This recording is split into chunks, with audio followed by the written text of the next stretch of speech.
कहीं इतनी व्यस्त बिजी लाइफ में आप अपने आप को इतना एनर्जेटिक कैसे रख पाते हैं? कुछ पेशेंट्स आकर के बस इतना सा बोल रहे डॉक्टर साहब अच्छा लगा, बहुत आराम आया, तो बस वहीं से एनर्जी बनना चालू हो जाती है। तो आपका पहला परिचय आर्ट ऑफ लिविंग से यस कोर्स से हुआ? यस कोर्स से। तो पहली बार बेंगलोर आश्रम कब गए थे? उस टाइम फिर मैंने नाड़ी का कोर्स किया था वहाँ से। अराउंड 15 से 16 दिन का ये कोर्स था। टेस्ट ले रहे थे मेरा, धैर्य का कितना धैर्य है इसके अंदर सीखने का। तो एक्चुअल में ये नाड़ी परीक्षण होता क्या है और इसको किस तरह से परफॉर्म किया जाता है? तो एलोपैथिक से किस तरह से ये अलग है? मतलब दवाएं, आप इसमें भी दवाएं देते हैं, किस तरह की दवाएं होती है, क्या होता है? तो हमेशा एलोपैथी के इवेंचुअली हम इक्वली हम लोग चलते हैं। मेरा पूरा ट्रीटमेंट आयुर्वेदा रहता है, मैं आयुर्वेदिक के ऊपर ही काम करता हूँ। तो हम अगर नाड़ी परीक्षण की बात करें तो ये कितनी पुरानी पद्धति है और इसका जन्म कहाँ हुआ, कैसे हुआ? आयुर्वेदा के अलग अलग फेजेस हैं जिसके ऊपर काम किया जाता है। तो एक सामान्य मनुष्य का लाइफस्टाइल क्या होना चाहिए बीमारियों से बचने के लिए? सिर्फ 2 समय का टाइम है, अगर ये आपने निकाल लिया तो आप स्वस्थ हो सकते हैं। शुगर की बीमारी है, उसके लिए क्या घरेलू नुस्खे हो सकते हैं जो लोग अपना सकते हैं? बीपी, शुगर, थायराइड, ये अगर तीनों रोग आपको हो रहे हैं तो सबसे पहली चीज है कि अगर आपको अपने लीवर को फैट सही करना पड़ेगा। नाड़ी परीक्षण का कोर्स पूरा किया तो कितना समय हो गया उस बात को? एक सिरदर्द के पेशेंट के लिए भी वो बहुत ज्यादा सीरियस हो जाता है कई बार। तो ये एलोपैथी वर्सेस आयुर्वेदिक जो लड़ाई है, क्या ये सही है या दोनों की पद्धति अलग है, या क्या अपन क्यों दोनों चीजों में क्या कंपेयर कर सकते हैं? सारी पद्धतियां हमें स्वस्थ करने के लिए बनी है। अगर आप बीमार होते हैं तो डॉक्टर के पास जाते हैं, डॉक्टर आपका परीक्षण करने के बाद कई तरह की जांचें लिखता है, आप वो सारी जांचें कराते हैं और रिपोर्ट डॉक्टर को दिखाते हैं। इसके बाद डॉक्टर आपका इलाज शुरू करता है। लेकिन यदि कोई आपके हाथ की नस को पकड़ करके ही आपकी बीमारी के बारे में बता दे और आपको जांचों से मुक्ति मिल जाए और रोगों से भी, तो ये बड़ा आश्चर्य का विषय है। जी हाँ, नाड़ी परीक्षण एक ऐसी ही विद्या है जो हमारी प्राचीन चिकित्सा पद्धति का हिस्सा है। समय के साथ ये धूमिल हो गई थी, लेकिन अब एक बार फिर नाड़ी चिकित्सा पद्धति भारतीय परंपरा में लौट आई है और लोगों के लिए राहत का काम बन रही है। नमस्कार, मैं हूं हेमंत पाठक राही और आप देख रहे हैं हमारा खास कार्यक्रम शख्सियत।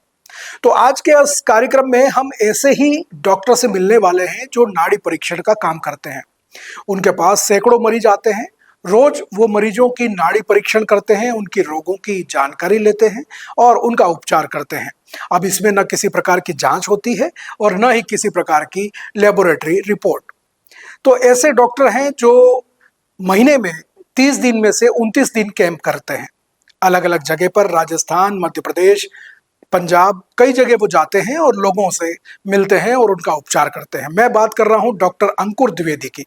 तो आज के हमारे मेहमान हैं डॉक्टर अंकुर द्विवेदी। आइए उनसे मिलते हैं, जानते हैं नाड़ी चिकित्सा पद्धति के बारे में और सीखने की कोशिश करते हैं कुछ ऐसे सबक जो हमारी भी जिंदगी में काम आ सके। तो आज हमारे साथ में स्टूडियो में है डॉक्टर अंकुर द्विवेदी जी। डॉक्टर साहब, आपका बहुत बहुत स्वागत है बीबीसी राजस्थान में। और सबसे पहले तो मैंने सुना आपका पहला इंटरव्यू है जी। कैसा लग रहा है आपको बीबीसी में आकर के? अच्छा लग रहा है, बिल्कुल बहुत अच्छा यहाँ का एम्बियंस है और अच्छा है, सब कुछ अच्छा है। सब कुछ अच्छा है। तो आप तो दिन भर मरीजों से घिरे रहते हैं, महीने में 30 दिन में 29 दिन कैंप करते हैं। हाँ जी। तो कैसी लाइफ रहती है? मतलब जो है वो देखें, इतनी व्यस्त बिजी लाइफ में आप अपने आप को इतना एनर्जेटिक कैसे रख पाते हैं? बस अगर जहाँ पे कुछ पेशेंट्स आकर के बस इतना सा बोल रहे डॉक्टर साहब अच्छा लगा, बहुत आराम आया, तो बस वहीं से एनर्जी बनना चालू हो जाती है। अच्छा, ठीक है। और कुछ गुरुदेव का आशीर्वाद, और गुरुदेव हर समय जो हमारे ऊपर जो ब्लेसिंग्स बना करके रखते हैं उसका तो काम है ही है। ठीक है। तो आपकी शुरुआत कहाँ से हुई? कहाँ आपका ओरिजिन है? जन्म कहाँ का है? परिवार कहाँ से है? जी, मैं प्रॉपरली जोधपुर के अंदर हम लोग रहते हैं। हमारा अभी पूरी फैमिली सब जोधपुर में ही है। अच्छा। मेरे दादाजी जोधपुर यूनिवर्सिटी के रजिस्ट्रार रहे हुए हैं। अच्छा। और हम लोग एंसेस्ट्रली देखा जाए तो हम लोग यूपी गोरखपुर के। तो जब हम लोग यहाँ पर आ गए थे तब से हम लोग जोधपुर में ही है, 1964 से। अच्छा जी। और उसके बाद से अब ये समझ लीजिए कि गुरुदेव से मैं 2008 के अंदर जुड़ा था। सबसे पहले मैंने यस कोर्स किया था इनके साथ। यस जोधपुर में? हाँ जी, जोधपुर में ही किया था। उस समय आप क्या कर रहे थे? उस समय मैं 10th क्लास के अंदर था। अच्छा। और मुझे करवाने का एक जो होता है ना, जो आजकल हर एक पेरेंट्स के अंदर चीज होती है कि यस कोर्स क्या है, क्यों करवाना है, इससे क्या बेनिफिट्स होते हैं, तो उसके अंदर सीधी सी एक चीज होती है कि 10th 11th क्लास के अंदर हमारे अंदर चेंजेस और हार्मोन्स के चेंजेस होने चालू हो जाते हैं। तो हाँ, उस वो टाइम एक उम्र ऐसी होती है। उम्र एक ऐसी होती है जिसके अंदर बोला जाता है कि बच्चों को कंट्रोल में रखो वरना ये बिगड़ जाएंगे। तो वो हमारा भी एक समय था कि है ना, हम लोग उस समय बिगड़ने की उम्र के अंदर थे।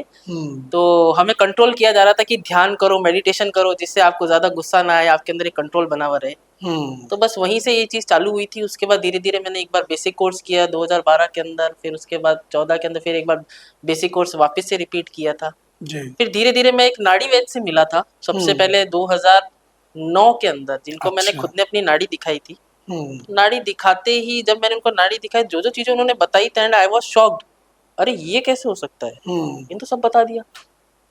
तो वहां से कुछ एक कहते लालच मेरे मन के अंदर आना शुरू हुआ था कि मुझे भी कुछ ऐसा ही कुछ करना है। ठीक है, डॉक्टर तो बहुत सारे होते हैं, पूछ करके ये करना। प्लीज कोई डॉक्टर इस चीज को गलत ना ले कि नहीं ऐसा बोल रहा है, पर ये चीज होती है कि हमारा आम चीज कहते हैं, पेशेंट आया, हम क्या पूछते हैं, हाँ, एक मतलब जनरल होता है ना कि डॉक्टर आता है, चेकअप करते हैं, फिर सारी जांचें होती हैं। क्या दिक्कत आ रही है बेटा, ये दिक्कत आ रही है, ठीक है, ये टेस्ट कराओ, ये टेस्ट कराओ, ये टेस्ट कराओ।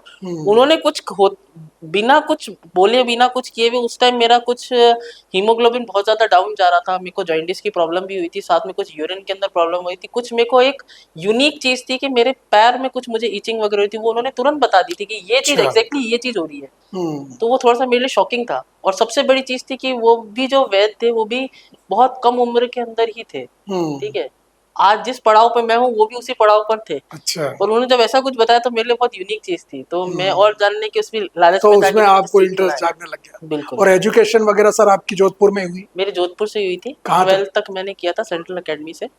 वो करने के बाद फिर मैंने अपना जो ग्रेजुएशन का पार्ट है बीएमएस, ये मैंने श्री गंगानगर के पास है मुरझंडा खारी, अच्छा, वहां से मैंने किया था। बीएमएस किया? बीएमएस किया था मैंने। ठीक है। बीएमएस करने के बाद फिर मैं कुछ टाइम दिल्ली के अंदर मैंने अपना पंचकर्मा के अंदर भी मैंने प्रैक्टिस किया और अपना सर्टिफिकेट कोर्स किया था पंचकर्मा में। और भी जैसे सारे बीएमएस डॉक्टर्स होते हैं कि अपना अपना थोड़ा बहुत स्ट्रगल इधर उधर लगाते रहते हैं, मैंने भी अपना लगाया था। सही है। वो लगाने के बाद से बस वो नाड़ी के अंदर हाँ, समय देना कि नहीं, पापा ने बोला था कि आपको एक अपना कंसिस्टेंसी दिखानी है। तो बस नाड़ी तो मैं सीख ही रहा था उनसे, जिनसे मैंने बताया आपको परीक्षण करा आपने? बस उनसे मैं कंटिन्यू उनसे कांटेक्ट में था। क्या नाम है उनका? डॉक्टर विश्वजीत मिश्रा। अच्छा जी। वो कहाँ से हैं? वो उड़ीसा के हैं और अपने राजस्थान के अंदर जयपुर के अंदर उनका अभी है। अच्छा। वहाँ पर भी वो नाड़ी परीक्षा करते हैं अभी। काफी अच्छा उनका मतलब। तो आपका पहला परिचय आर्ट ऑफ लिविंग से यस कोर्स से हुआ? यस कोर्स से हुआ। और उसके बाद में फिर लगातार आप जुड़ गए या फिर बाद में गैप आ गया बीच में, या कैसे जुड़े रहे? नहीं, लगातार जुड़े हुए थे उसके। हम लगातार उसमें फॉलोअप के अंदर और हर चीज के अंदर जाते रहते थे, वहाँ पर अपना करते थे। तो फिर उसके बाद में आर्ट ऑफ लिविंग में क्या क्या कोर्स किया आपने?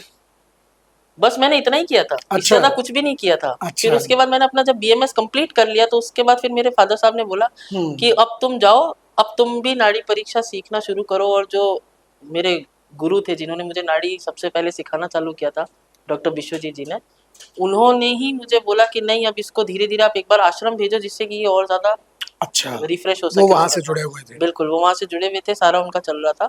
उन्हीं की गाइडेंस के अंदर फिर मैंने जब श्री ज्वाइन किया, सारा सब कुछ था, तो उन्होंने बोला कि नहीं, अब इसको ट्रैवलिंग के अंदर भेजो, सारा सब कुछ करो। तो धीरे धीरे हम लोग उसी तरीके से इससे जुड़ते रहे। पहली बार बेंगलोर आश्रम कब गए थे आप? पहली बार बेंगलोर आश्रम में गया था मई 2022 के अंदर। अच्छा।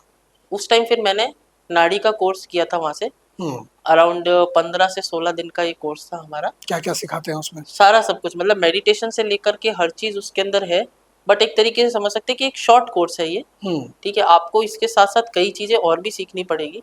सबसे पहली चीज है कि नाड़ी परीक्षा करने के लिए आपके पास एक बेसिक नॉलेज होनी बहुत जरूरी। कई बार हम ये सोचते हैं कि अरे यार डॉक्टर साहब ऐसे करो, सिखा दो ना यार, नाड़ी पकड़ना कैसे पकड़ रहे हो आप, क्या पकड़ रहे हो, 3 उंगली से आप एक चीज को पकड़ के कैसे बता सकते हो। बिल्कुल यही चीज मेरे साथ भी हुई थी। जब मैंने पहली बार नाड़ी परीक्षा सीखना शुरू किया था, मुझे बड़ा गुस्सा आया था। मैं एक बहुत अच्छी चीज बताता हूँ, जो मेरे गुरु डॉक्टर विश्वजीत जी की बात कर रहा हूँ। उन्होंने जब मुझे बोला ना कि धागे के ऊपर, ट्यूब के ऊपर और क्ले के ऊपर अपना हाथ रखो, 1 दिन हो गया, 2 दिन हो गया, 1 महीना हो गया, 2 महीना हो गया, 3 महीना हो गया, मुझे समझ नहीं आया। ठीक है, फिर उन्होंने एक प्रैक्टिस मुझसे करवाना चालू किया। मेरे पास एक कुछ कॉपी नोटबुक बनी हुई थी जिसके अंदर हम नोट्स लिखते हैं। उसी तरीके की नोट्स की हमारी भी बुक थी। वो हर पेशेंट को अंदर देखते थे और बाहर मेरे को बोलते थे देखने के लिए। अच्छा। मुझे थोड़ा सा गिल्ट भी लगता था। और मैं लिखता क्या था उसके अंदर, वात पित्त कफ, वात पित्त कफ, वात पित्त कफ। अब वो पेशेंट देखने आज मुझे अंदर बुलाते थे, पूछते थे बेटा तुमने इसमें क्या देखा? इसमें मैंने ये देखा। मैंने कहा डॉक्टर साहब ये कब बताओगे कि मुझे कैसे पता लगेगा कि इसके सिर में दर्द आ रहा है या ये क्या सोच रहा है या इसके पेट में इसने क्या खाया क्या किया है। अब वो एंजाइटी इतनी ज्यादा बढ़ी हुई थी कि 1.5 साल हो गया मुझे वही चीज करते हुए। मतलब एक होता है ना कि गुरु हमेशा एक ये तो साधना है एक तरह की। बस साधना भी है और एक वो टेस्ट ले रहे थे मेरा धैर्य का, कितना धैर्य है इसके अंदर सीखने का, कितनी लालसा है। तो बस वही चीज है, Ayurveda is all about patience. ये चीज समझ में आई मेन तो, ठीक है ना। तो जी भी ये नाड़ी परीक्षण वाला जो हम करते हैं, तो एक्चुअल में ये नाड़ी परीक्षण होता क्या है और इसको किस तरह से परफॉर्म किया जाता है? नाड़ी परीक्षा करने से पहले एक चीज बताता हूँ कि आपको 2.5 से 3 घंटे आपको भूखे पेट रहना होता है। पहली चीज तो ये है। अच्छा।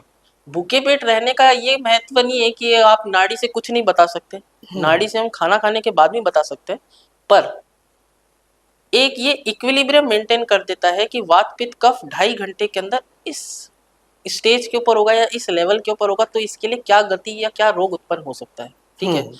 तो नाड़ी परीक्षा हमें हमेशा 2.5 से 3 घंटे भूखे पेट ही करानी चाहिए, ठीक। कई बार लोग क्या करते हैं, चाय पी कर के, चाय पी के आगे तो ऑब्वियस चीज है कि वात और पित्त थोड़ा इम्बेलेंस होगा उससे, बिल्कुल। और नाड़ी परीक्षा के अंदर कुछ भी नहीं, सिर्फ वात पित्त और कफ 3 चीजों को देखा जाता है, 3 दोषों को। उसके साथ में 7 अलग अलग इसके लेवल होते हैं जिनको हम धातु लेवल बोलते हैं, ठीक है। उस धातु लेवल के ऊपर वात पित्त कफ के साथ क्या उसका कॉम्बिनेशन बन रहा है, उसके साथ में रोगों का डायग्नोसिस या उस तरीके की चीजें की जाती है, ठीक है ना। तो एलोपैथिक से किस तरह से ये अलग है? मतलब दवाएं, आप इसमें भी दवाएं देते हैं, किस तरह की दवाएं होती हैं, क्या होता है? बिल्कुल, हम एलोपैथी से थोड़ा अलग इसलिए है क्योंकि हम इसके अंदर मैं एकदम से किसी भी पेशेंट को भी कोई आपकी एलोपैथिक मेडिसिन चल रही है, मान लो कि आपको बीपी, शुगर, थायराइड या कोलेस्ट्रॉल, बहुत बेसिक सी चीज है कि अगर इसकी कोई दवा चल रही है, मैं कभी पेशेंट को ये नहीं बोलता कि एकदम से बंद कर दो। और कोई जना कर रहा है तो उसका उसको प्रॉब्लम मिलेगी, ठीक है ना। कभी भी एलोपैथी को एकदम से डायरेक्टली बंद नहीं करना, क्योंकि वो ज्यादा हाई डोज के अंदर, हाई पावर के अंदर होती है, क्योंकि वो लोग भी उसको सबसाइड करने के लिए, उसको कम करने के लिए काम कर रहे हैं और हम भी उसी को कम करने के लिए काम करेंगे। तो हमेशा एलोपैथी के इवेंचुअली हम इक्वली हम लोग चलते हैं। मेरा पूरा ट्रीटमेंट आयुर्वेदा रहता है, मैं आयुर्वेदिक के ऊपर ही काम करता हूँ। मैक्सिमम मेरी जो मेडिसिन होती है वो श्री श्री की ही होती है, और जो श्री श्री की नहीं होती है तो कुछ अच्छी कंपनियां हैं, जैसे बैद्यनाथ हो गया, सांडू हो गया, दूध पापेश्वर हो गया, अच्छी ब्रांडेड कंपनियों के अंदर फिर हम लोग उसके अंदर काम करते हैं, जिससे कि पेशेंट को रिजल्ट और भी अच्छा मिलना शुरू हो जाता है। तो ये जो नाड़ी परीक्षण में जिस तरीके से मरीज आते हैं आपके पास में, तो किस किस तरह के रोगों के ज्यादा मरीज आते हैं, और वो जब इस चीजों को देखते हैं तो उनको क्या यकीन होता है? कई बार आपने ऐसे केस भी फेस किए होंगे कि जैसे परीक्षा के लिए आ गया कोई। हाँ बिल्कुल बिल्कुल, मेरे पास आते हैं कुछ, कई क्यों, हर बार यही होता है कि डेली के अंदर मैं जब, अगर मेरा एक एवरेज है 50 पेशेंट का एवरेज रहता है, प्लस माइनस कई बार 5 हो जाते हैं, कई बार प्लस माइनस 20 भी हो जाते हैं, कि 50 की जगह में 30 मरीज ही देख के उठ गया। और कई बार ऐसा होता है कि 50 क्या 80-90 मरीज भी देख रहा हूँ एक दिन के अंदर। अब जैसे मैं पंजाब 10-12 दिन ट्रेवल करता हूँ, तो वहाँ अच्छा खासा वर्कलोड रहता है, मतलब मान के चलो पर डे में 100-125 मरीज देख रहा हूँ। और राजस्थान आता हूँ तो यहाँ पे भी 60-70 मरीज देख रहा हूँ। डाउन होता है बट इतना डाउन नहीं होता है, क्योंकि वहाँ अवेयरनेस भी लोगों के अंदर अभी ज्यादा आने लगी है धीरे धीरे, क्योंकि मेरे को वहाँ जाते हुए 2.5-3 साल से ऊपर हो चुका है, मैं ऑलरेडी वहाँ जा रहा हूँ। राजस्थान के अंदर अभी मैंने कुछ कुछ जगहों को पकड़ा है जहाँ पे मेरे को 6 महीना साल भर ही हुआ है आते हुए, तो धीरे धीरे अवेयरनेस आ रही है, वहाँ पर भी धीरे बढ़ना चालू हो रहा है। पेशेंट जब मेरे पास आता है तो उनको कुछ ऑर्गेनाइजर्स ऐसा बताने की कोशिश करते हैं कि आपको कुछ नहीं बोलना है, नाड़ी देख के वो आपको सब बताएंगे। बिल्कुल सही बात है, हम नाड़ी देख करके सब बताएंगे, बट जब हम लोग नाड़ी देखते हैं उसके अंदर बहुत सारी चीजें ऐसी होती है कि हमें गति के हिसाब से बहुत जो नॉर्मल चीजें, जैसे बीपी हो गया, शुगर हो गया, थायराइड हो गया, ये तो बहुत बेसिक सी चीजें, ठीक है। ज्यादातर राजस्थान और पंजाब ये गर्म इलाके में आता है, तो यहाँ पर देश काल का इतना ज्यादा इफेक्ट पड़ता है कि इससे यहाँ पर पेट के अंदर गर्मी, पेट के अंदर अल्सर, गैस्ट्रिक, एसिडिटी, कब्जी, इस तरीके के पेशेंट आपको इस रीजन में ज्यादा मिलते हैं, ठीक है ना, कंपेयर टू साउथ के साइड में। क्योंकि साउथ में थोड़ा सा डाइट भी लेस स्पाइसी होता है, यहाँ पे ज्यादा स्पाइसेस खाई जाती है थोड़ा, ठीक है। गर्म वेदर के अंदर ही गर्मी होती है, तो आपके नेचर में भी धीरे धीरे गर्मी। जोधपुर में तो मिर्ची बड़े खाए जाते हैं। बिल्कुल, मिर्ची बड़े खाए जाते हैं, बहुत फेमस है। तो हम अगर नाड़ी परीक्षण की बात करें तो ये कितनी पुरानी पद्धति है और इसका जन्म कहाँ हुआ, कैसे हुआ, एक आम इंसान जो आज आयुर्वेदा को बिल्कुल भूल गया है, हमारी प्राचीन जो चिकित्सा पद्धति है उनको भी भूल गया है। लेकिन अब लोग धीरे धीरे कोरोना काल के बाद में वापस आयुर्वेदा की तरफ और इन सारी चीजों की तरफ आ रहे हैं। तो लोगों को इसके बारे में थोड़ी सी जानकारी अपन दे सकें कि भाई कितनी पुरानी पद्धति है, कितनी सटीक पद्धति है। देखिए, प्राचीन समय के अंदर चाहे आज महाराजा के समय का टाइम अगर आप मानना चाहें तो वो मान लीजिए, या फिर अगर हम दैविक काल तक जाए, देव स्वरूप जाए, तो ये भगवान ब्रह्मा, विष्णु, महेश, वहीं से इसकी उत्पत्ति चालू हुई थी और धीरे धीरे ये भगवान धन्वंतरी तक आई थी ये चीज। और भगवान धन्वंतरी ने फिर इसका जब आगे अपने शिष्यों को देना चालू किया था, तो वहां से धीरे धीरे अपने लोक तक आई थी ये चीज, ठीक है ना। तो लोगों को जागरूकता करने की जरूरत नहीं, लोगों को ये चीज अच्छे से पता है। आज हर कोई जो भी पेशेंट मेरे पास आता है वो यही बोलता है, डॉक्टर साहब कितना समय लगेगा। मेरा उनसे रिलीफ चाहते हैं। हाँ, मैं उनसे यही चीज पूछना चाहता हूँ कि ये चीज आप एक आयुर्वेदिक डॉक्टर से तो पूछ लेते हो कितना समय लगेगा, 2 महीने के बाद ही आपका ये सवाल होता है। पर आप कभी एलोपैथिक डॉक्टर से ये चीज नहीं पूछते कि मेरी शुगर की दवा कितने टाइम तक मुझे लेनी है, कितने साल खाऊंगा डॉक्टर साहब, या बीपी की दवा मेरे को कितने साल तक खानी है। लगातार बस खाए जा रहे, खाए जा रहे, खाए जा रहे। हम कभी भी रोग के कारण के ऊपर काम नहीं कर रहे, हम हमेशा रोगों के ऊपर काम करने की कोशिश करते हैं। मुझे बीपी होगा, मैं बीपी गोली खा लेता हूँ, पर बीपी क्यों हुआ, उसका क्या कारण बन रहा है, या क्यों क्या प्रॉब्लम आ रही नहीं पता। हमारे सिर दर्द है, लोग कहते हैं मुझे सिर दर्द की गोली दे दो। अरे भाई, सिर दर्द की गोली क्यों खानी है, कारण क्या है?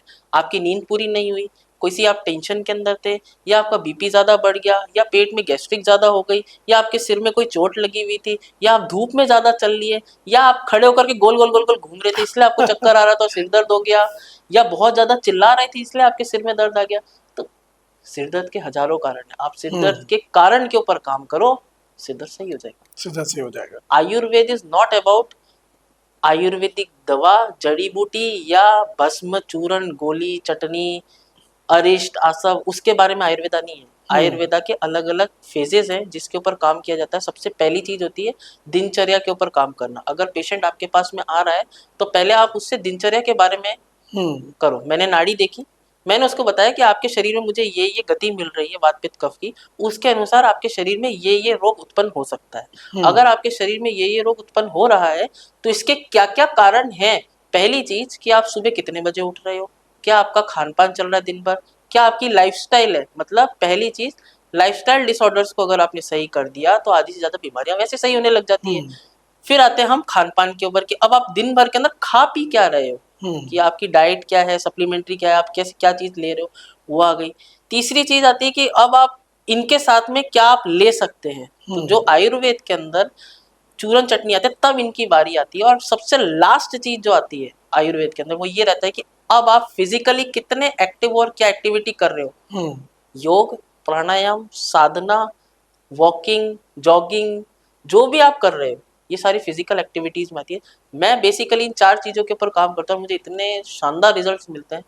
लोग सिर्फ आयुर्वेद को चूरन चटनी या अरिष्ट आसन तक समझते हैं, पर वो चीज है नहीं।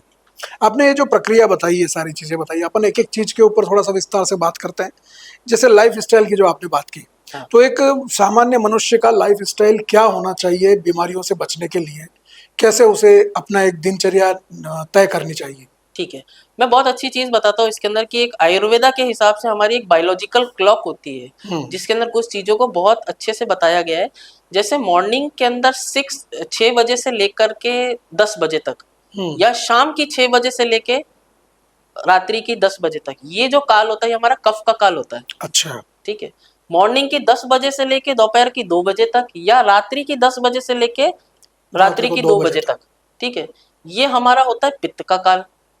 अब रात्रि की 2 बजे से लेके मॉर्निंग की 6 बजे तक, और दोपहर की 2 बजे से लेके मॉर्निंग की शाम को 6 बजे तक, ये हमारा होता है वात का काल।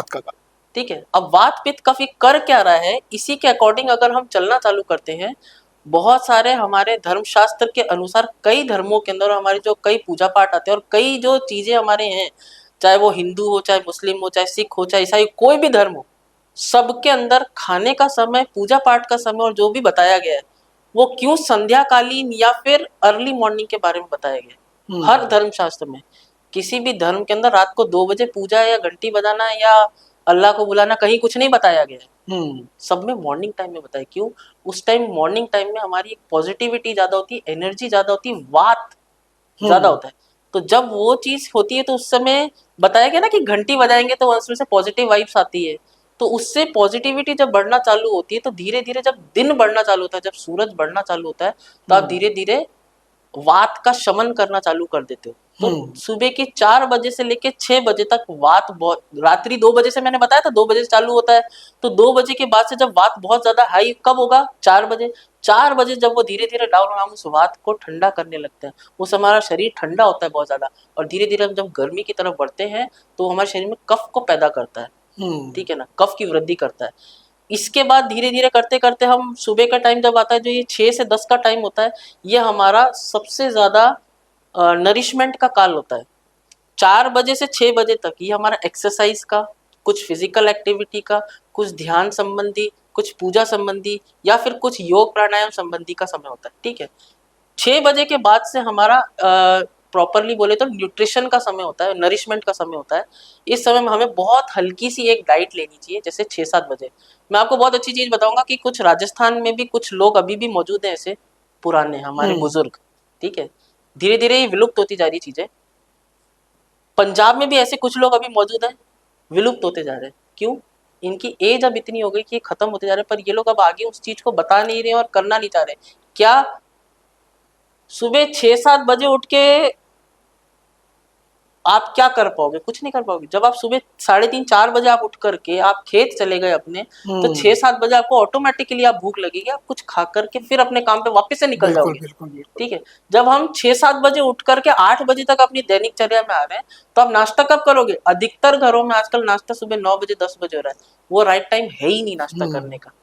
अच्छा, ठीक है। राइट टाइम कब था? जब वात से कफ के अंदर ट्रांसमिशन हो रहा है, जब चेंजेस आ रहे हैं उसके अंदर, समय 7 बजे काल चेंज हो रहा है, 8 बजे, ठीक है। हाँ, वात से आप कफ की तरफ जा रहे हो, तो आपने 6 से 8 बजे मैक्सिमम, क्योंकि 8 बजे से कफ की जो गति होगी वो पीक पर होगी बॉडी के अंदर, तो आप 8 बजे तक लास्ट अपना नाश्ता कर सकते हो। अब डॉक्टर साहब नाश्ता क्या करें? सुबह सुबह जूस पी ले क्या?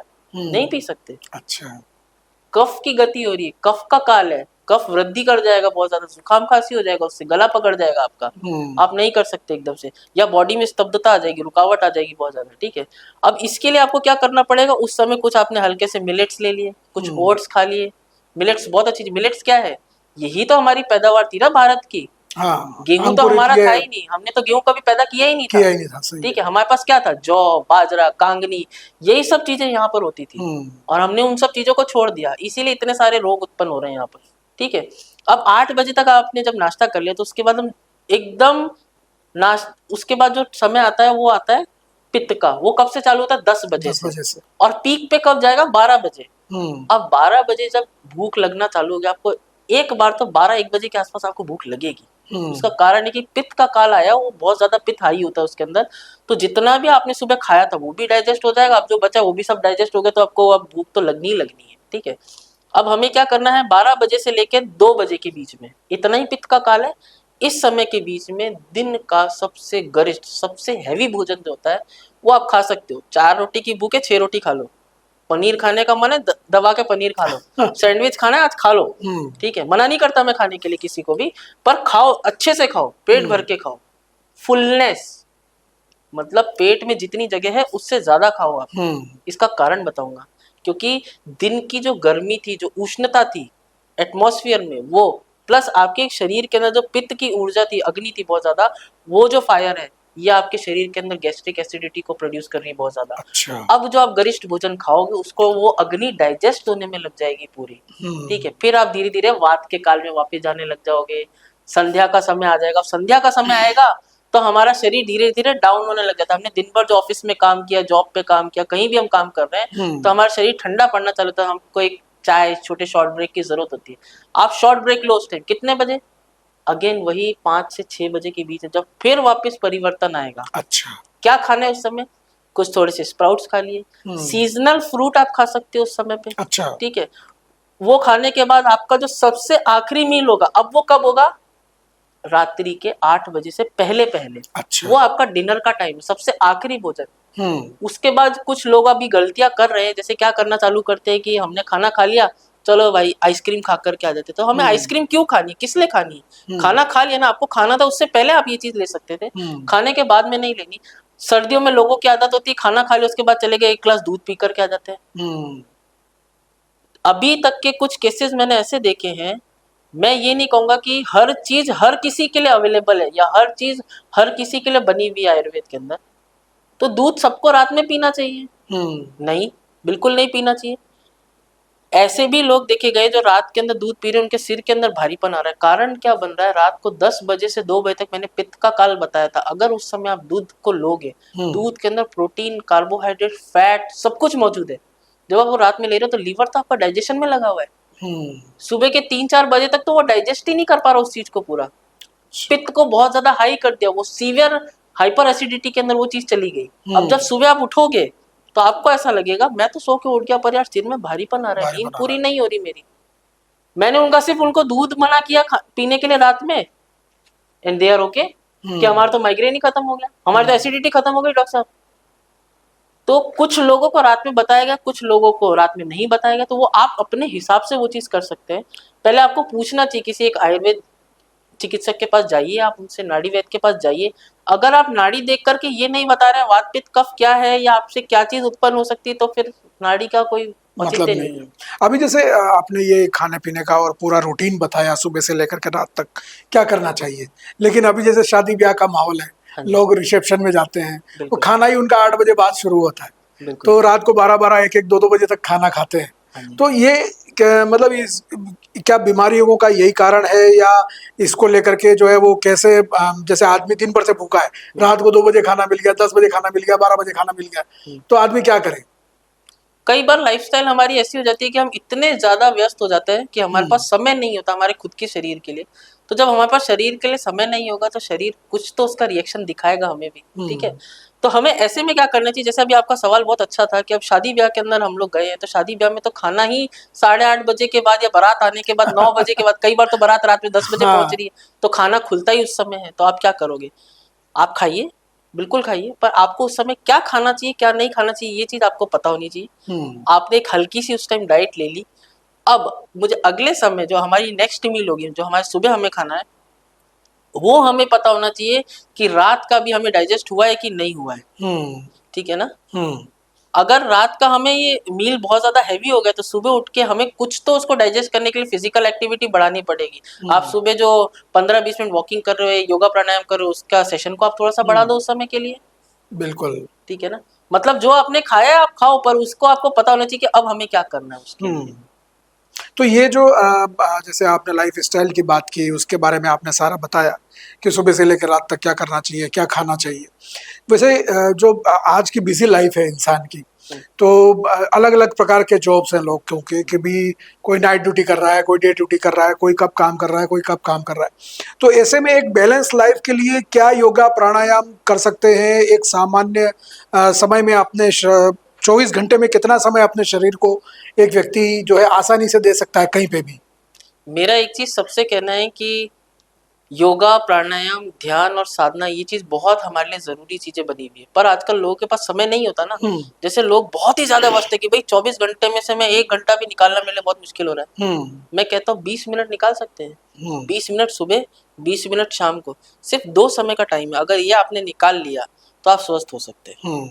क्योंकि जैसे पुलिस की जॉब है या मेडिकल में जो काम करते हैं, नर्सिंग्स वगैरह जो हैं, अब उनकी नाइट ड्यूटीज वगैरह चलती हैं, डे ड्यूटीज चलती हैं, अलग अलग टाइमिंग होता है उनका। मिल वर्कर्स होते हैं, या जैसे 10 to 5 जॉब करने वालों की बात अलग है, लेकिन जो प्राइवेट जॉब्स में है उनकी अलग अलग टाइमिंग होती है। कभी 8 बजे भी आ रहे हैं, 9 बजे भी आ रहे हैं, कभी रात को 12-1 बज जाती है। बिल्कुल। तो उनके लिए एक सामान्य जीवन में कितना क्या क्या करना चाहिए और किस समय कर सकते हैं? इसके लिए हमारे गुरुदेव ने कुछ चीजें बहुत अच्छी बताई हैं, जैसे कि हमारे हैप्पीनेस कोर्स होता है, स्पेशली बहुत बेसिक, जिसको मैंने बेसिक कोर्स मैंने अपने समय में किया था, तो इसका नाम बेसिक कोर्स था और अभी हैप्पीनेस कोर्स नाम पड़ गया इसका। इसके अंदर आपको दिनचर्या के हिसाब से कैसे क्या आपको लाइफस्टाइल को मैनेज करना आपको सिखाएंगे। कोई भी इंसान एक मशीन नहीं है। आपको ये मानना पड़ेगा कि आप एक इंसान हैं और आपको कितने समय के लिए आपको काम करना चाहिए। अभी तो सरकार ने भी नियम निकाल दिया ना कि आप इतने घंटे से ज्यादा काम नहीं कर सकते, अगर आप काम करते तो जो कंपनी ओनर है उसको आपको एक्स्ट्रा उसके लिए पैसा देना पड़ेगा। सही है। उससे कंपनी वाले डरेंगे और आपको अपना कम समय के लिए रखेंगे। ठीक है, आप अपने समय को मैनेज करिए, आपके पास यही 24 घंटे हैं। 24 घंटे में से 22 घंटे या 20 घंटे की कोई भी नौकरी नहीं कर रहा है। मैं मान के चलता हूँ 8 से 10 घंटे की, 12 घंटे की भी नौकरी हो जाती है, पर उसके बाद आपको 20 मिनट सुबह, 20 मिनट शाम को, या जैसे भी आपको समय मिलता है, आप 40 मिनट अपने लिए निकाल के रखिए, जिसके अंदर आपको थोड़ा सा ध्यान, योगा, प्राणायाम, नहीं भी करने का मन हो रहा कि मेरे तो ध्यान ही नहीं लगता, मैं तो बहुत ज्यादा टेंशन हूँ, मेरे से ध्यान नहीं हो रहा, मत करो। कम से कम आप वॉकिंग कर सकते हो, वॉकिंग करो। आप कुछ एक्सरसाइजेस कर सकते हो, वो करो। नहीं कर सकते, 4 दोस्तों से मिलके आप 20 मिनट का समय बिता सकते हो, 4 लोगों से मिलके आप 20 मिनट का समय बिता सकते हो, उससे आपका चेंजेस आएंगे चीजों के अंदर। जैसे आपने लाइफ स्टाइल और ये सारी चीजें बताई, 20 मिनट तो हर आदमी अपने जीवन में जो है वो सुबह 20 मिनट शाम को निकाल ही सकता है। लेकिन अब जैसे हम बात करें जो अब जो बीमारियां हो गई हैं वो एक सामान्य रोग, जैसे शुगर है, बीपी है, माइग्रेन है, थायराइड है, सर्वाइकल है, ये ऐसी बीमारियां हैं जो अब एक आम इंसान में आम आम चलन में आ गई है। हर व्यक्ति में जो है वो ये लक्षण दिखते ही है, एसिडिटी, गैस वगैरह, ये सारी चीजें हैं। तो अगर हम घरेलू उपायों की बात करें, जैसे कहते हैं ना कि दादी नानी जो है वो नुस्खे सारे जानती थी, और हमारी रसोई में ही जो है वो हमारा आयुर्वेद तो समाया हुआ है। बिल्कुल। तो अगर हम घरेलू नुस्खों की बात करें, तो जैसे शुगर की बीमारी है, उसके लिए क्या घरेलू नुस्खे हो सकते हैं जो लोग अपना सकते हैं? कुछ आप थोड़ा सा जैसे अपने किचन के अंदर मेथी दाना मिल जाता है, मेथी दाने को भिगो करके अगर आप सुबह शाम भूखे पेट उसकी फांकी लेने लग जाए, ठीक है, तो वो बहुत अच्छा माना जाता है।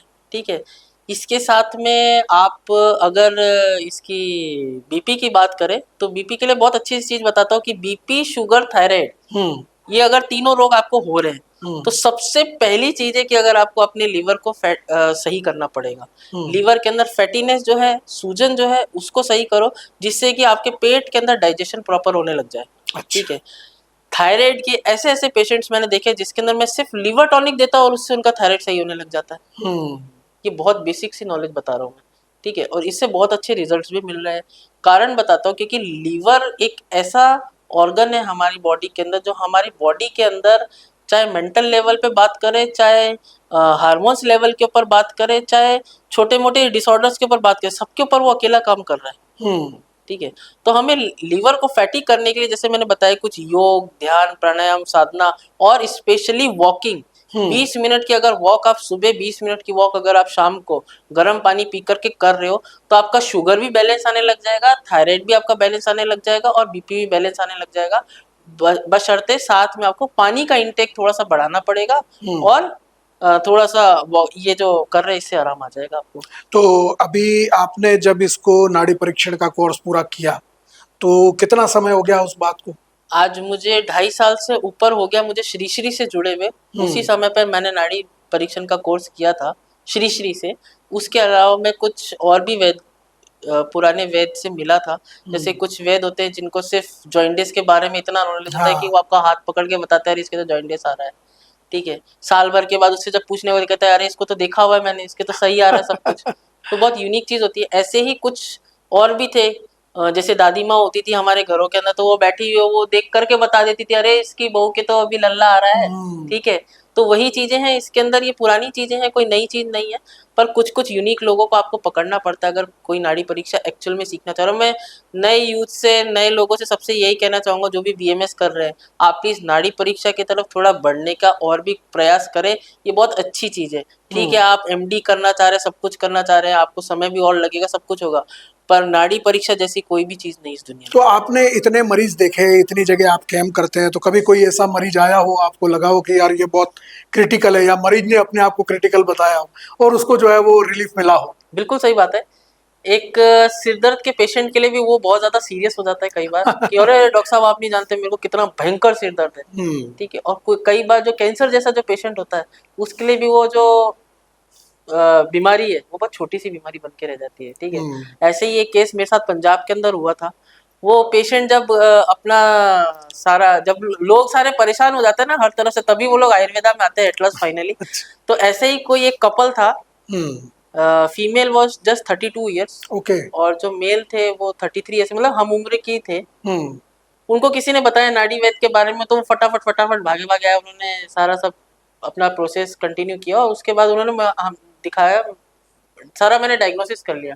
डायग्नोसिस के बाद सबसे पहले दोनों कपल्स की आंखों में आंसू थे और देवर लाइक कि मैंने कहा क्या हुआ। लोग साहब आपने इस चीज को इतनी आसानी से और बहुत हल्का सा बता दिया। डॉक्टर ने तो हमें बोला कि ये जो सिस्ट है ये कैंसरस हो सकती है और हमें ऐसा ऐसा है। मैंने कहा हो सकती है और है के अंदर डिफरेंस है। और आयुर्वेद के अंदर कोई भी बीमारी ऐसी नहीं है जिसका निवारण या जिसको हम सही नहीं कर सकते या जिसका कोई इलाज नहीं है। हर बीमारी का इलाज आयुर्वेद में है, बस उसके लिए आपके पास ट्रेंड चिकित्सक जो है वो होना चाहिए और उसको एक्सपीरियंस होना चाहिए उस बीमारी के बारे में। अगर उसका एक्सपीरियंस है वो सही कर सकता है तो आयुर्वेद में सब कुछ मुमकिन है। तो उसको क्या मतलब कैंसर जैसा कुछ था?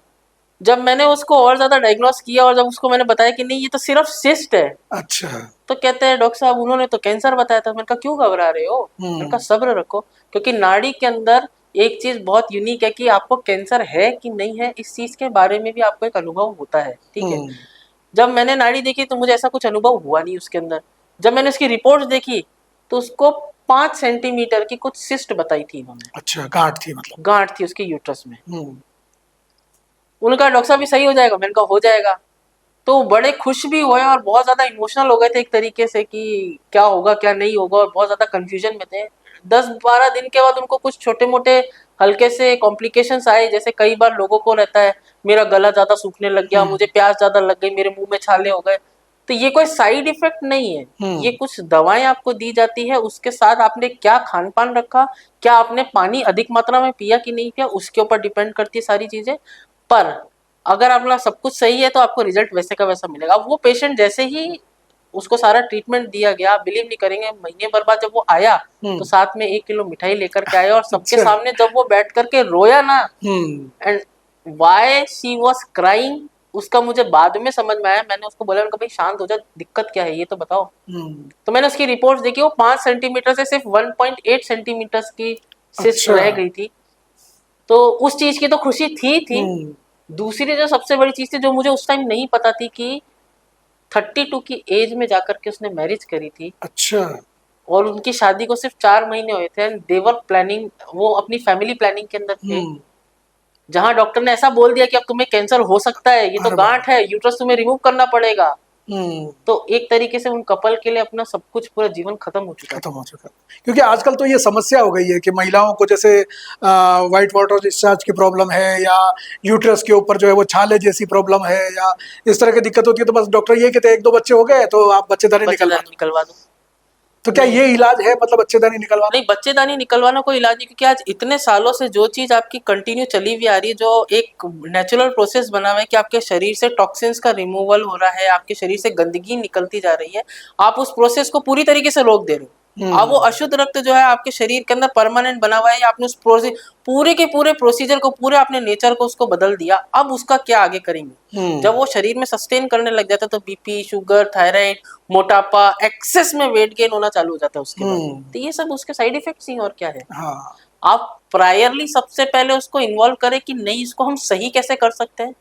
और मैं आज एक चीज मानता हूँ कि आज इतने बड़े बड़े हॉस्पिटल्स, इतने बड़े बड़े डॉक्टर्स हैं, आज जो हॉस्पिटल के अंदर 1-2 का स्टाफ नहीं होता। सही है। एक हॉस्पिटल को चलाने के लिए कम से कम 50-50, 60-60, 100-100 doctors, attendants, nursing staff, mail staff, female staff, और साथ में मेडिसिन वाले, मतलब हर तरीके से एक हॉस्पिटल को रन करने के लिए इतने स्टाफ की जरूरत होती है। साथ में उनका खर्चा इतना होता है, इतनी सैलरी होती है, तो उसके लिए तो उनको सारा खर्चा निकालना ही पड़ता है। तो इसलिए वो ये चीज कर रहे हैं। देखो सबकी अपनी मजबूरियां होती है, पर आयुर्वेद की एक ही मजबूरी है, जो सबसे पहला नियम आयुर्वेद का है, स्वस्थस्य स्वास्थ्य रक्षण, आतुरस्य विकार प्रशमनम। इसका सबसे पहला अर्थ ही यही होता है, जो स्वस्थ है उनको तो आप स्वस्थ रखें, और जो रोगी है उनको रोग रहित करिए। रोग रहित करें। बहुत अच्छी बात करी डॉक्टर साहब आपने। और इस बात से मुझे एक बात और याद आई कि अभी बीच में एलोपैथी वर्सेस आयुर्वेद हो गया था, और बहुत ज्यादा लंबी लड़ाई चली। अगर हम बात करें तो हम जो ये महाराज हैं रामदेव जी, इन्होंने भी बहुत ज्यादा वो है एलोपैथी के ऊपर बहुत सारी बातें कह दी। एलोपैथी ना केस चले, कोर्ट में माफी मांगनी पड़ी। तो ये एलोपैथी वर्सेस आयुर्वेदिक जो लड़ाई है, क्या ये सही है या दोनों की पद्धति अलग है, या क्या अपन क्यों दोनों चीजों में क्या कंपेयर कर सकते हैं? बिल्कुल, मैं एक चीज ये मानता हूँ कि दोनों पद्धतियां बिल्कुल अलग है, दोनों का काम करने का तरीका अपना है। ठीक है, आप किसी को ये नहीं बोल सकते तुम उसके पास क्यों गए या तुमने ये काम क्यों किया। ना तो मैं किसी आयुर्वेदिक डॉक्टर के लिए ये बोलता हूँ, ना मैं किसी एलोपैथिक डॉक्टर के लिए बोलता हूँ, ना किसी पद्धति के लिए बोलता हूँ कि ये सारी पद्धतियां हमें स्वस्थ करने के लिए बनी है। पर आप उसके अंदर किस तरीके से काम कर रहे हैं ये भी जरूरी है। पहली चीज, अगर आयुर्वेदिक और एलोपैथिक साथ में मिलके अपना काम चालू कर दे तो बहुत अच्छी चीजें बन सकती है। हर आयुर्वेदिक डॉक्टर को डायग्नोसिस के लिए नाड़ी परीक्षा नहीं आता, उसी तरीके से हर एलोपैथिक डॉक्टर छोटी मोटी दवा से हर बीमारी को सही नहीं कर सकता। आज आप एंटीबायोटिक खा रहे हैं हर चीज के लिए, एंटीबायोटिक क्या कर रहा है आपके शरीर में, कर क्या रहा है एंटीबायोटिक? क्योंकि आपकी रोग प्रतिरोधक क्षमता जो है वही एंटीबायोटिक है ना आपकी। नेचुरल फॉर्म में देखा जाए तो रोग प्रतिरोधक क्षमता, अगर आपकी इम्यूनिटी पावर सबसे ज्यादा स्ट्रॉन्ग है तो आप हर किसी बीमारी से फाइट बैक कर सकते हैं। ठीक है, पर आप बार बार एंटीबायोटिक खाएंगे तो आपके शरीर के अंदर तो उस चीज के एंटीबॉडी आप क्रिएट नहीं कर रहे हैं, आप तो गोली खिला खिला करके उसको बना रहे हैं, तो वो चीज गलत है। ठीक है, मेरा ये कहना है कि अगर एलोपैथिक डॉक्टर भी कहीं कहीं स्टेप्स के ऊपर कुछ आयुर्वेदिक मेडिसिन का, कुछ नेचुरल फॉर्म्स का यूज करना चालू करें तो बहुत अच्छे रिजल्ट्स मिलेंगे। ऐसे ही आयुर्वेदिक जो डॉक्टर्स हैं उनको अगर कुछ स्पेशल टेक्निक्स की जरूरत करनी पड़े, जैसे एलोपैथी के अंदर कुछ टेक्निक्स है, कहीं पर ऑपरेशन करना ही पड़ता है। जैसे बहुत अच्छी, मैं एक आपको बहुत छोटी सी चीज बताता हूँ कि जैसे अपना गॉल स्टोन है, गॉल ब्लैडर का स्टोन है, वो कभी भी आपको पेशेंट मेरे पास गॉल स्टोन का आता है कि डॉक्टर साहब इसका इलाज हो सकता है, तो मैं तो साफ मना कर देता हूँ, भैया नहीं हो सकता। आप कम से कम उसको घुमाओ तो मत, 4 चक्कर तो मत लगवाओ। वो आपसे दवा तो किसी विश्वास से ले जाएगा, पर बाद में उसका विश्वास पूरी तरीके से उठ जाएगा कि इसमें तो आराम ही नहीं आया, इससे तो कुछ हुआ ही नहीं। भाई क्यों नहीं हुआ, इससे कैसे नहीं हुआ? गॉल स्टोन आयुर्वेदा से रिमूव नहीं होता है। आयुर्वेद में मतलब गॉल ब्लैडर में जो स्टोन है उसकी, मैंने तो आज तक किसी को रिमूव करते हुए नहीं देखा, और कोई रिमूव कर रहा है तो प्लीज अपनी रिपोर्ट्स और सारी चीजें सामने रखें, देखते हैं कैसे रिमूव होता है वो। बिल्कुल। तो ये सारी चीज़ें आपने बात करी, बहुत सारी चीज़ें आपने जो है वो हमें बहुत बढ़िया बताई, क्योंकि अपन भारतीय जीवन पद्धति को देखें या भारतीय इतिहास को देखें या हम अपनी संस्कृति को देखें तो उसके अनुसार आयुर्वेदा हमारी प्राचीन पद्धति है और उसी दिशा में हम जो है आगे बढ़ रहे हैं। तो अभी जो बांसवाड़ा में आप जैसे कैंप करते हैं, कौन कौन सी तारीख को होता है? 24 और 25 तारीख को होता है, हर महीने की। बिल्कुल, उस समय आपसे संपर्क किया जा सकता है, मरीज आपसे संपर्क कर सकते हैं। और दूसरी बात, जैसे कि हम जैसे नाड़ी परीक्षण की ओर या आयुर्वेदा की ओर लोग अब जा रहे हैं तो बहुत सारी चीज़ें हैं जो लोगों में अवेयरनेस की ज़रूरत है, तो वो आप फैला रहे हैं, दूसरी चीज़ें कर रहे हैं। आयुर्वेदा में अब तो जो है वो शल्य चिकित्सा भी आ गई है, सुश्रुत के समय से चल रही है, कोई नई चीज़ तो है नहीं। हाँ, तो ये सारी चीज़ें हैं। मतलब आयुर्वेदा और एलोपैथिक दोनों चीज़ें ऐसी हैं, मरीज कहीं पे भी अपना इलाज करा सकता है। बस ये है कि आयुर्वेदा एक धैर्य का विषय है और वहाँ पे आपको जड़ से अगर अपनी बीमारी खत्म करनी है तो आपको जो है वो आयुर्वेदा की तरफ जाना चाहिए, हमारी भारतीय चिकित्सा पद्धति की तरफ जाना चाहिए और अपना इलाज वहाँ पे कराना चाहिए। तो डॉक्टर साहब, आज आपसे बात करके बहुत अच्छा लगा, और आप हमारे दर्शकों को कोई संदेश देना चाहें अपनी जीवन पद्धति के बारे में या आयुर्वेदा के बारे में, तो क्या कहना चाहेंगे? बार बार कहने से कोई मतलब नहीं है। मेरा तो ये कहना है कि अगर जिसको एक बार में चीज समझ में आ गई कि आप आयुर्वेदा को फॉलो करें, अपने लाइफस्टाइल को सुधारें और कुछ योग प्राणायाम साधना और अपनी फिजिकल एक्टिविटी पे थोड़ा सा ध्यान दें तो चीजें सुधर सकती हैं। हर घर की महिला बीमार है, आज हर घर में एक नया मरीज है। क्यों है? उसका कारण क्या है? आज महिला सिर्फ घर के अंदर रह करके कहती है सुबह 4 बजे से लेकर रात की 12 बजे तक मैं काम कर रही हूँ और मैं मेरे पास सारी फिजिकल एक्टिविटी होगी। नहीं, आप उस चीज से थोड़ा सा बाहर निकले, आप अपने लाइफस्टाइल को चेंज करें, बहुत कुछ सुधर सकता है उससे। मैं ये नहीं कहता कि काम मत करो, सारी चीजें छोड़ दो, करो, पर अपनी हेल्थ के लिए अगर आप 20 से 40 मिनट निकाल रहे हैं और कुछ नेचुरल प्रोसेसेस, कुछ नेचुरल मेडिसिन, कुछ नेचुरल हर्ब्स आपको खाने को मिल रही हैं तो आप आयुर्वेदा की तरफ बढ़िए। और आयुर्वेद सिर्फ देसी दवा या चूरन चटनी या इसका काम नहीं है। आयुर्वेद में योग प्राणायाम साधना ध्यान सब कुछ आता है। मतलब ये पूरी तरह से लाइफ स्टाइल पर आपके निर्भर करता है। और जैसा कि डॉक्टर साहब ने बताया, अपनी जीवन पद्धति को, अपनी दिनचर्या को अगर आप सुधारते हैं तो आपके शरीर में सकारात्मक परिवर्तन होंगे और आप स्वस्थ महसूस करेंगे। लेकिन फिर भी अगर आपके अंदर कोई तकलीफ है, कोई दिक्कत है, कोई बीमारी है, तो आप डॉक्टर साहब से या आयुर्वेदा की तरफ जा सकते हैं।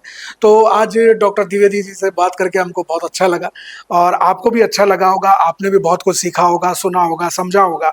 तो आपको कैसा लगा हमें ज़रूर बताएं। हमारे यूट्यूब, इंस्टाग्राम, एक्स और फेसबुक पे आप ये कार्यक्रम देख सकते हैं।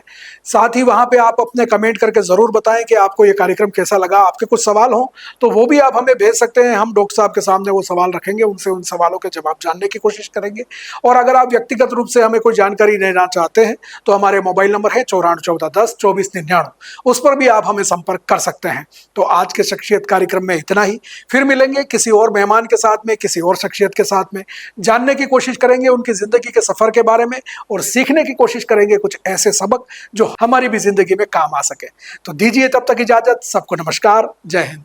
जय हिंद, जय आयुर्वेद।